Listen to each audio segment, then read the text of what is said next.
शिक्षक बंधू भगिनींनो, पोर्टल शिक्षक भरती संदर्भातला 20 जानेवारी 2026चा शासन निर्णय आला आणि तो आला की 50च लिमिटेड प्रेफरन्स उमेदवारांना देण्यात यावे आणि ते जो उमेदवार अगदी 1 ते 5 साठी पात्र असेल, 6 ते 8 साठी असेल, 9 ते 10 साठी असेल, 1 ते 12 साठी असेल किंवा डी.एड कॉलेजची भरती सुद्धा पोर्टल मार्फत होते, त्याच्यासाठी जरी पात्र असला तरी सुद्धा त्या उमेदवाराला फक्त 50च प्रेफरन्स मिळणार होते, असा शालेय शिक्षण विभागाने नुकताच जी.आर काढला. त्याच्या संदर्भातला फॉलोअप आपण मंत्रालयात घेतलेला आहे आणि मंत्रालयातून आता अहवाल शिक्षण आयुक्तांना मागवलेला आहे की मर्यादित प्रेफरन्समुळे उमेदवारांना त्यांच्या हक्काची नोकरी मिळणार नाहीये आणि मर्यादित प्रेफरन्स ठेवून उमेदवारांना त्यांच्या नोकरीच्या संधीपासून संविधानिक पद्धतीने शासनाला त्यांना असं कॅप लावताच येणार नाहीये,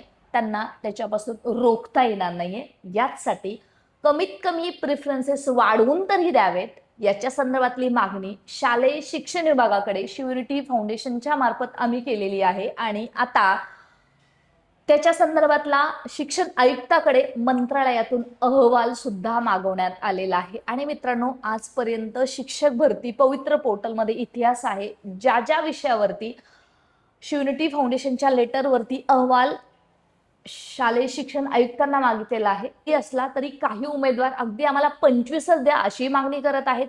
काही शिक्षक भरतीतले उमेदवार सांगत आहेत की आम्हाला 50 पण ओके आहेत, तेच खूप झालेले आहेत आणि काहींचं म्हणणं आहे आम्हाला 500 हवेत, आम्हाला 100 हवेत किंवा काही म्हणतात की आम्हाला अनलिमिटेडच हवेत.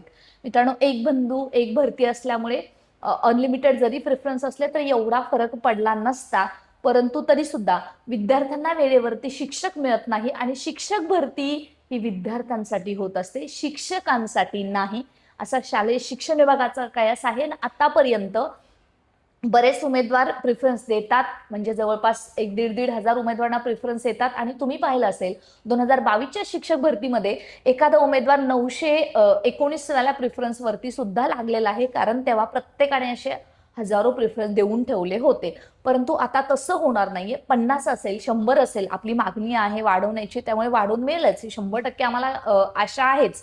तुमचे सुद्धा याच्या संदर्भातले प्रयत्न नक्कीच महत्त्वपूर्ण ठरतील.